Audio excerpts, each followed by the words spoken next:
찬양으로 살아가는 여러분들 위해 우리 여호와의 신실하심과 진실하심으로 늘 여러분의 삶을 채우시고 인도하시기를 주님의 이름으로 축원합니다. 날씨가 참 많이 쌀쌀해졌습니다. 어제는 무슨 태풍이 오는 것처럼 바람이 와서 마당을 2번을 쓸었습니다. 낙엽이 다 모여가지고요. 그래도 이 기후를 깨치고 주의 전에 나와 예배하는 여러분에게 하나님이 주신 복이 넘쳐 지난주에 말씀을 들었던 것처럼 이 한 해 동안 모든 삶을 여호와 하나님 앞에 맡기고 살아가고 또 오늘 말씀처럼 윤택하게 하시는 하나님의 복이 여러분들 가운데 넘치기를 주님의 이름으로 축원합니다. 오늘 특별히 이 말씀은 한 해를 살아가며 여러분의 가정과 기업과 산업에 기름진 복이 임하기를 기도하는 마음으로 말씀을 증거합니다. 마음을 활짝 열어서 하나님이 여러분들의 인생 가운데 물된 동산 같아서 거기에서 주시는 복과 은혜와 은총을 누리며 살아가는 우리 소명의 성도들 되시기를 주의 이름으로 축복합니다. 오늘 우리가 읽은 이 성경 말씀은 이스라엘의 그 유명한 왕이었던 다윗이 쓴 시다라고 말합니다. 이 시편은 단순히 다윗이 노래한 것을 뛰어넘어 하나님 신앙을 가진 믿음의 공동체가 주 안에서 주시는 복과 은혜의 삶을 어떻게 사는 것이 복인지를 말씀하는 것입니다. 죽었던 자들을 살려서 주의 전에 서게 하시고 주시는 땅에서 소산을 먹고 살게 하신 하나님 은혜에 대한 노래지요. 여러분, 이 한 해 동안 여러분들도 죽었던 우리 아닙니까? 죄로 죽었던 우리를 살려주셔서 주의 전에 서게 하시고 날마다 주시는 땅의 소산을 통하여 하나님의 은혜를 노래하며 살아가는 믿음의 백성, 하나님의 자녀들 되시기를 주의 이름으로 축원합니다. 오늘 우리가 읽진 않았지만 다윗은 3절에서 이렇게 말합니다. 우리는 죄의 악이 나를 이겼사오니 적어도 우리는 죄에 져서 사는 사람들이다 라고 말합니다.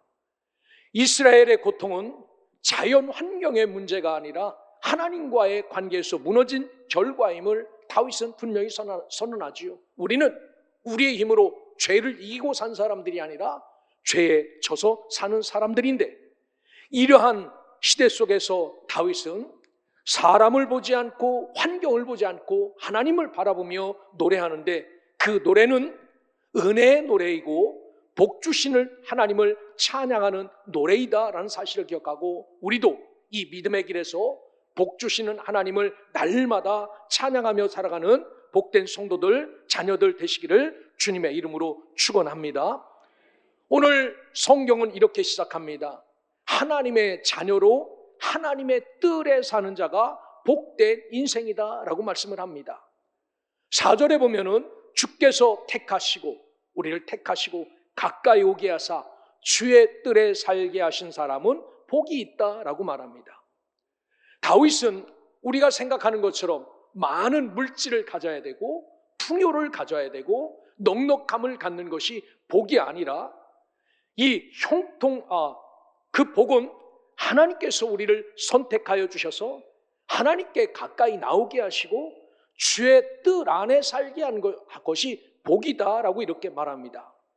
여러분, 주님의 뜰은 아무나 들어갈 수 없는 곳이었습니다. 택함 받은 이스라엘 백성들만 주님의 뜰에서 살았습니다. 죄인들은 가까이 갈 수 없는 곳이 주님의 뜰이었지요. 오늘 저와 여러분들이 이 믿음의 길에서 하나님의 백성으로 선택을 받아서 하나님 앞에 가까이 가고 주의 뜰 안에 살게 하신 이 복이 진짜 참 복임을 기억하고 이 은혜에 감사하고 또 감사하며 살아갈 수 있는 믿음의 백성, 하나님의 자녀들 되시기를 주의 이름으로 축원합니다. 지난 주간에는 제가 영화를 한 편 봤습니다. 여러분들은 어떻게 생각하는지 몰라도 문화생활을 많이 하고 삽니다. 야구장도 가봤고 축구장도 가봤고 영화관도 갑니다. 영화관은 정말 좋은 영화가 나면은 영화표를 꼭 2장씩 사서 반드시 가라고 윽박지르는 사람이 우리 집안에 있어서 가야 됩니다. 그래서 표를 사줘서 갔는데 그게 뭐냐면은 신의 악단이라는, 악당이 아니라 악단이라는 겁니다. 저 북한을 스토리로 해서 지은 영화입니다. 여러분들도 꼭 보시길 바랍니다. 저는 아주 펑펑 울고 왔습니다. 우리는 이렇게 자유롭게 넉넉하게 사는데 저 북한 사람들이 탈북하여서 이 땅에 오면은 왜 선 하나를 놓고 위쪽에는 그렇게 거지처럼 살고 남쪽에서는 뚱뚱하면은 살 빼는 것을 고민하며 사는가? 너무나도 상이한 환경 때문에 충격을 받는다는 겁니다. 한 끼 먹을 양식이 없어서 굶는 곳과 너무 밥을 많이 먹어서 음식물 쓰레기가 넘쳐나는 이 시대를 보면서 너무 판이한 삶 가운데 충격을 받지요. 더 하나는 저 북쪽 땅에서는 주 하나님을 믿는 것이 죽음을 불사하고 믿는데 남쪽에는 이렇게 십자가가 많은가? 이것 때문에 충격을 받는다는 겁니다. 여러분, 세상에 십자가가 많은 것 때문에 하나님의 은혜입니다, 복입니다라고 여러분들 고백하고 사십니까? 우리는 십자가가 많은 것을 아주 부정적으로 평가하고 부정적으로 생각합니다. 왜 이렇게 이 땅에는 십자가가 많은가? 라고 말하지요. 믿는 우리조차도 그렇게 생각하지요. 그런데 저 북한 사람들은 그 십자가, 그것이 너무나도 그리워서 사모하며 산다는 것 아니겠습니까? 여러분, 저쪽에는 이것을 부르기만 하고 이것을 인정하기만 해도 죽음이지만 이쪽에서는 어떻습니까? 너무나도 자유롭게, 너무나도 그 성전 안에 너무나도 주의 가까이에서 예배케 하는 것, 이게 복인 줄 모르고 살아가는 것이 저와 여러분인데, 오늘 다윗은 진짜 복은, 진짜 참 복은 하나님께 선택받아 주님 앞에 가까이 나와 주의 뜻 안에 사는 저와 여러분이 복이다라는 사실을 기억하고 오늘 이 복을 가장 귀한 복으로 여기며 살아갈 수 있기를 주의 이름으로 축원합니다. 여기 보면 우리를 택하다라는 말씀이 있어요. 바하르라는 히브리어 원어입니다. 이것은 목적을 가진 주권적인 선택입니다. 저와 여러분 하나를 하나님께서 선택하셨습니다. 선택하셨는데 목적이 있고 의미가 있고 의도가 있이 우리를 선택하셨다라는 겁니다. 그리고 이들을 은혜로 택하시고 은혜로 부르시고 은혜로 가까이 오게 하셔서 오늘 우리에게 말하죠. 여러분, 이렇게 된 것은 어떤 조건이 아니라는 겁니다.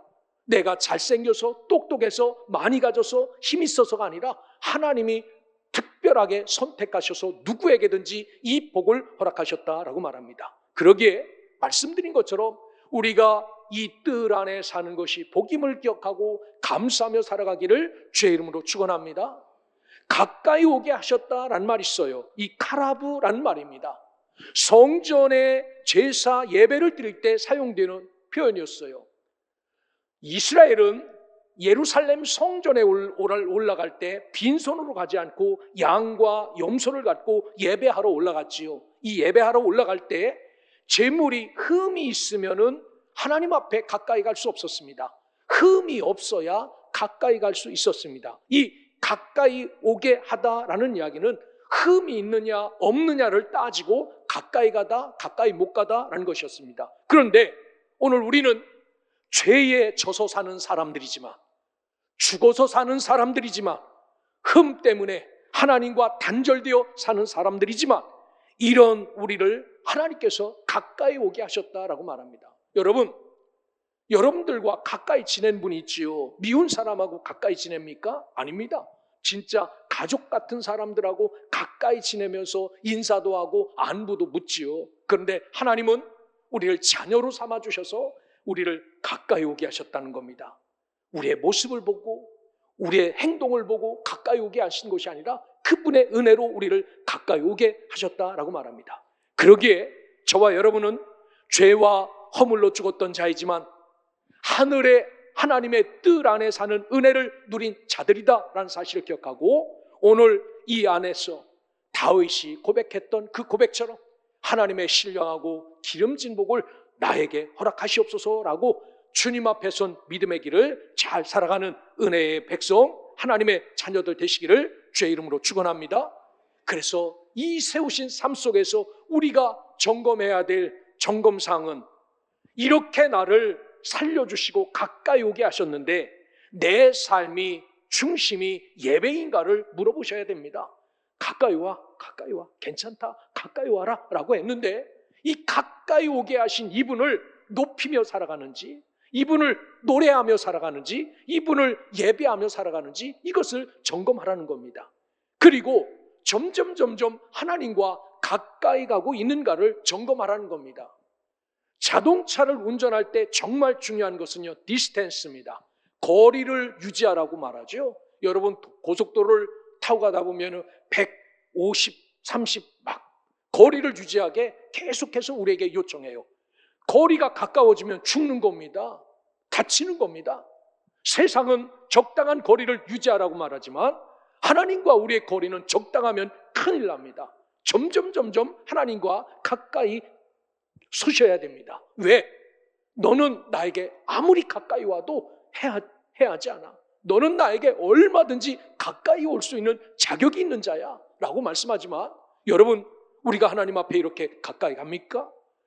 허물과 죄로 죽었던 나를 하나님의 자녀로 삼아주시고 하나님 안에 뜰 안에 살게 하신 이 은혜를 잊지 않고 오늘 나의 중심이 이런 하나님을 높이며 살아가는지, 이런 하나님과 가까이 사는지를 잘 점검하고 주님 앞에 조금 더 가까이 가서 하나님 앞에 나를 높이고 하나님을 높이고 나를 낮추는 배의 삶을 잘 살아가시기를 주의 이름으로 축원합니다.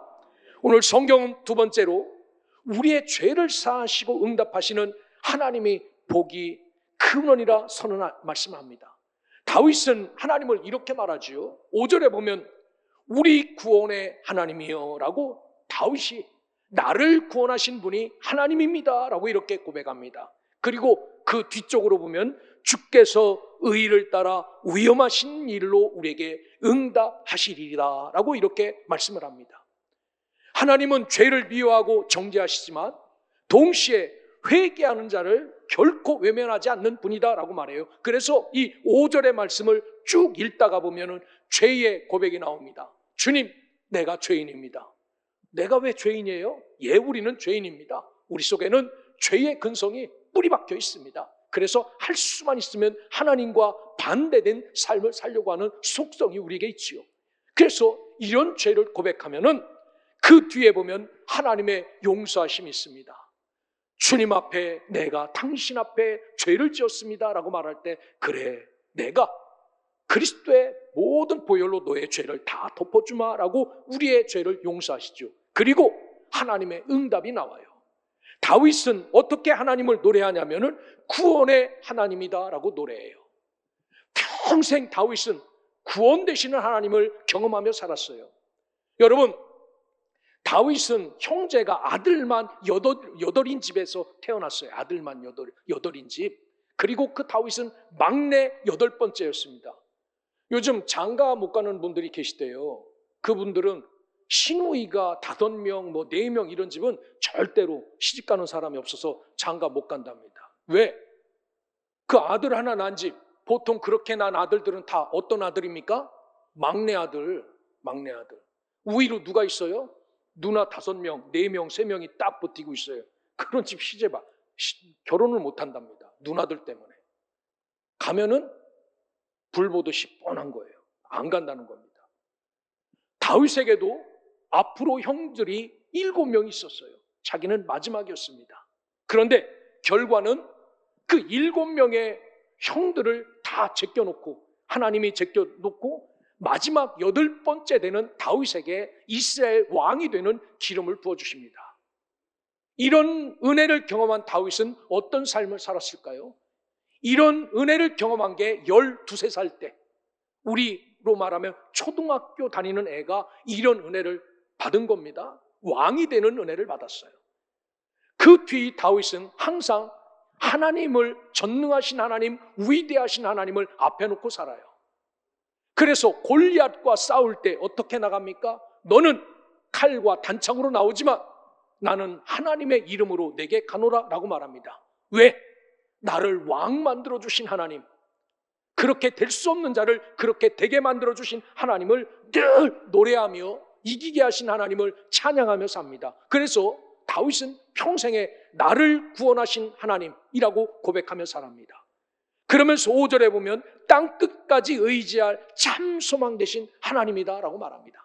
땅의 끝에 서더라도 나의 소망은 하나님 한 분이다라고 말합니다. 여러분, 오늘 우리에게 복 주실 하나님을 이렇게 신뢰할 수 있기를 주의 이름으로 축원합니다. 모든 것이 믿을 수 없는 그런 지경이라 할지라도 우리에게 참 소망 되신 분은 오직 하나님 한 분이다라고 말해요.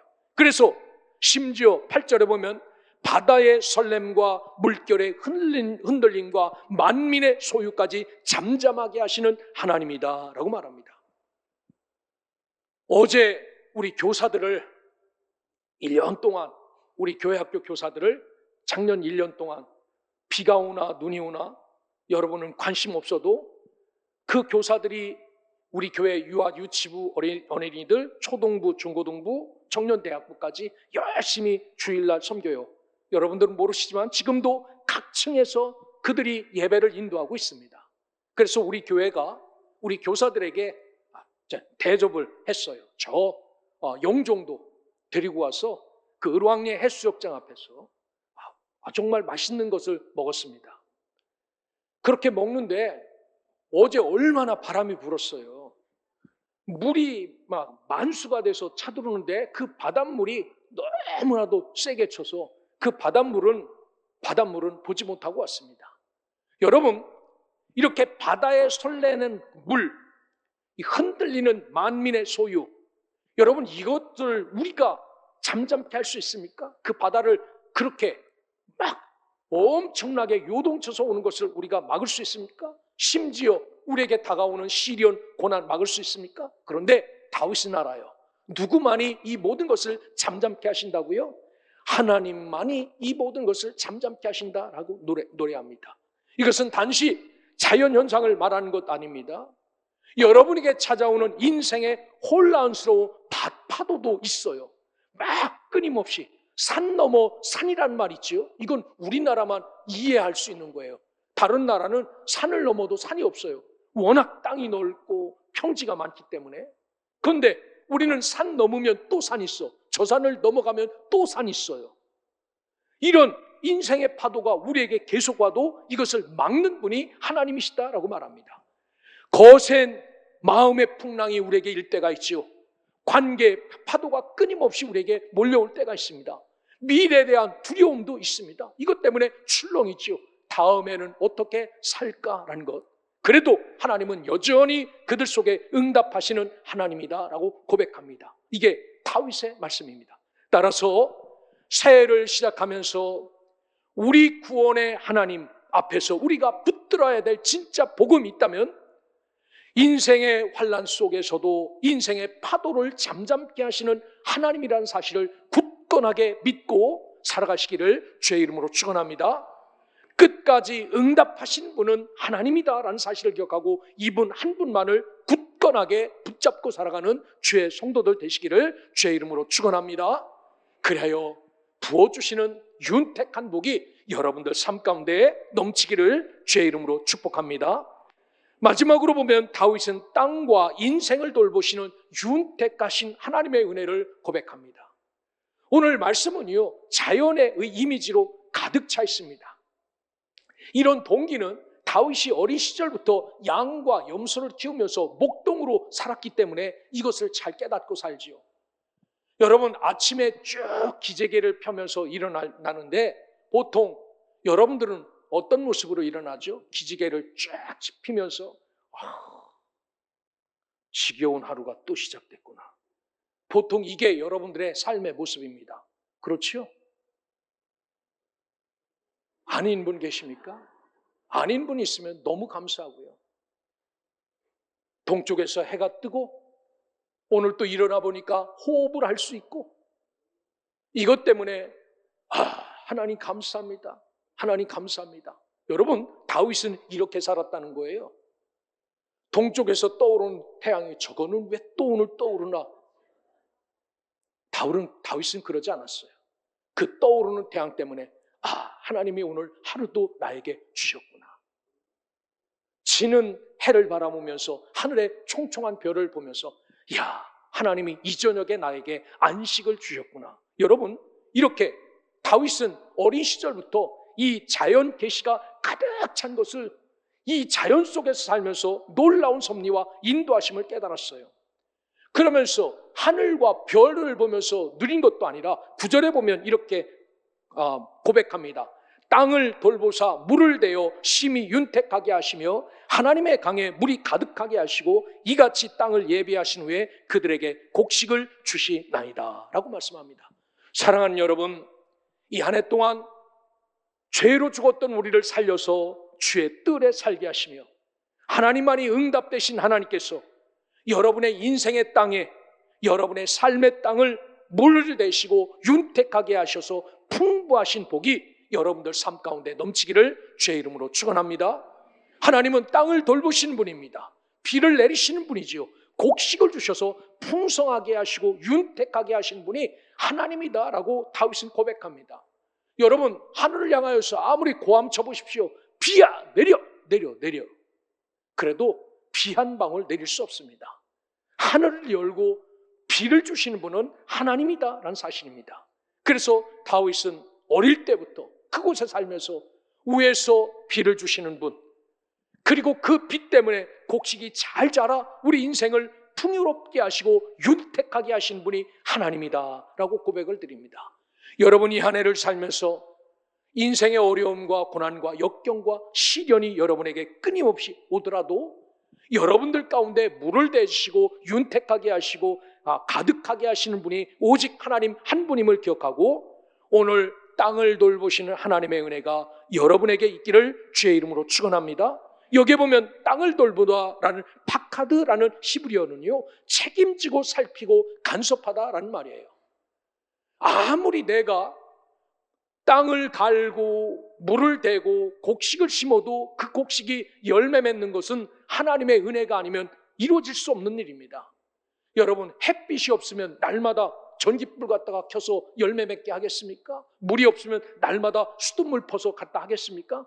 며칠은 할 수 있지만 끝까지는 못하지요. 그런데 하나님은 우리 인생에 관여하셔서 우리의 땅을 돌보시는 분이다라고 말합니다. 이 땅은 형용할 수 없는 우리 인생을 의미하죠. 처음부터 끝까지 다 상징하는 말씀입니다. 책임지시고 간섭하시고 살피시겠다라고 말합니다. 뿐만 아니라 그것을 윤택하게 하시겠다라고 말하죠. 여러분, 윤택하다라는 말은요, 아사르라는 말이에요. 이것은 충만하고 만족하고 넉넉함을 뜻하는 겁니다. 형용사입니다. 다른 사람이 봐도 좋고 내가 봐도 좋은 겁니다. 나만 좋은 게 아니라 모두가 좋은 겁니다. 여러분, 과일이 하나 맺어지더라도 그 과일이 정말 윤택한 것, 곡식이 맺어지더라도 그 곡식이 다 시들시들한 그런 것이 아니라 정말 누가 봐도 이 집은 풍년일세, 이 집은 복받은 집일세 라고 말할 만큼 이렇게 윤택하게 하는 이런 윤택감입니다. 여러분, 오늘 우리의 속마음을 살찌우며 앞으로 우리의 미래 인생까지도 설계하시고 인도하시는 그 하나님이 여러분을 윤택하게 하시고 여러분을 간섭하시는 여러분의 인생을 땅을 잘 돌봐주셔서 이 한 해 동안 살아가면서 부으시고 누리시고 복받는 은혜가 여러분들 가운데 풍성하게 채워지기를 주의 이름으로 축원합니다.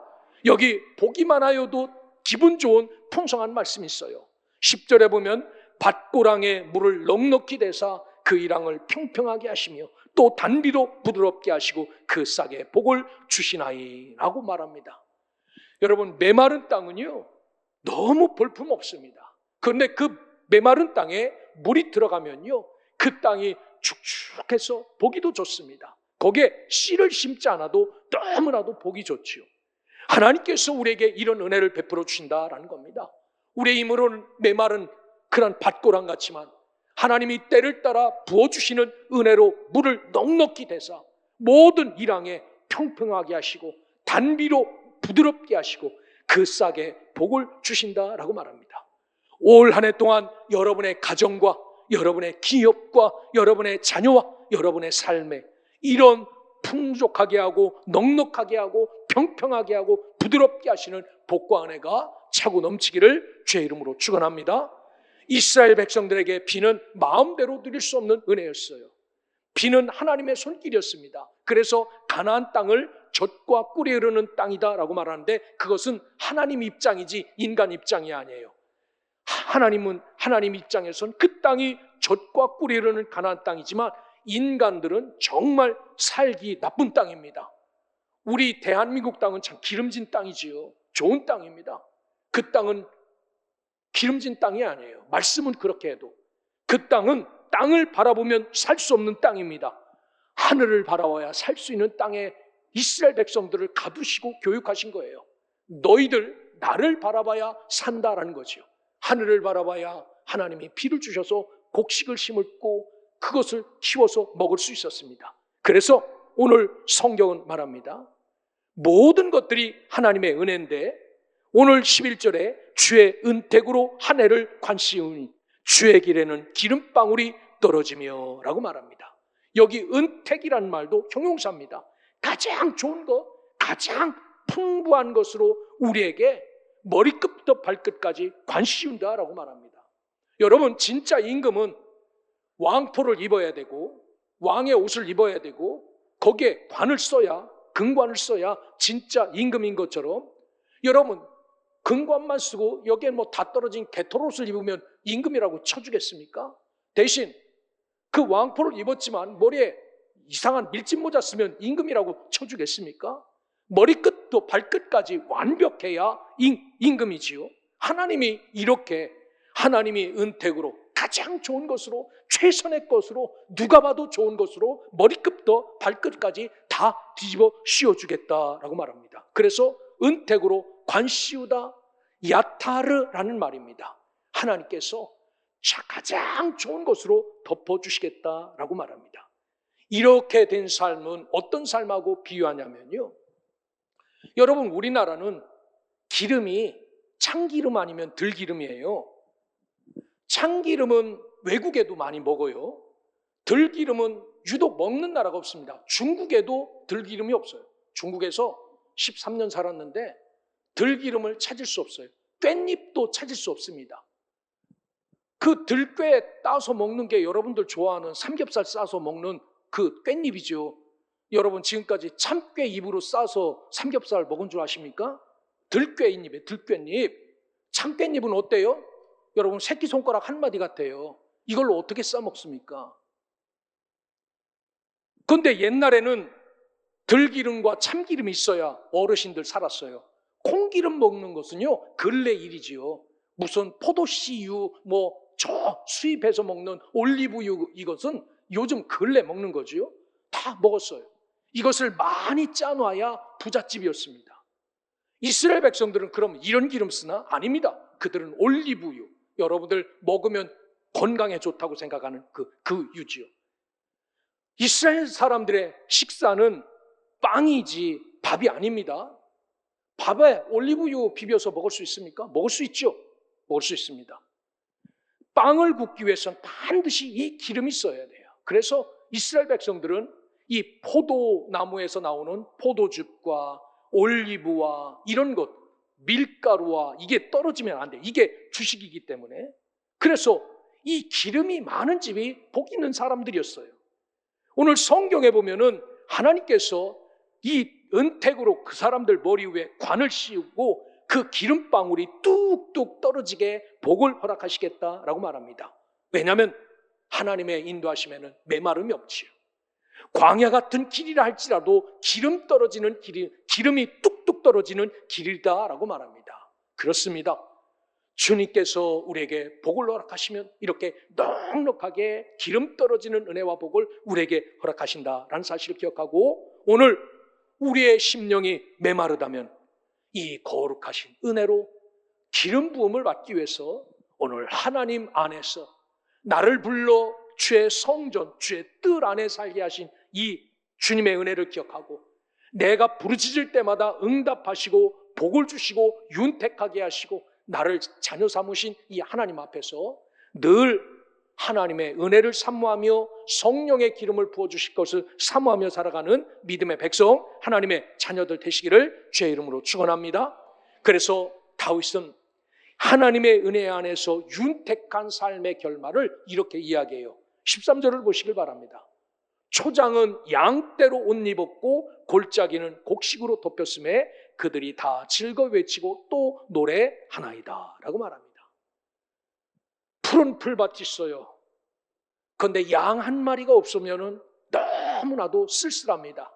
그런데 푸른 풀밭에 그 양으로 가득 차면 이야 참 멋지다라고 노래하지요. 그런데 하나님은 우리의 윤택한 삶을 이렇게 축복하신다는 겁니다.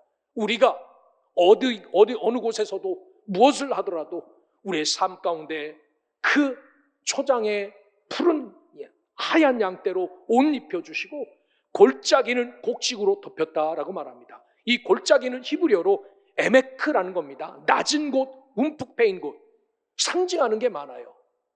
우리 인생에 골짜기가 있을 수 있죠. 상처가 있을 수 있습니다. 하나님은 그것조차도 풍성하게 만드시겠다라고 말합니다.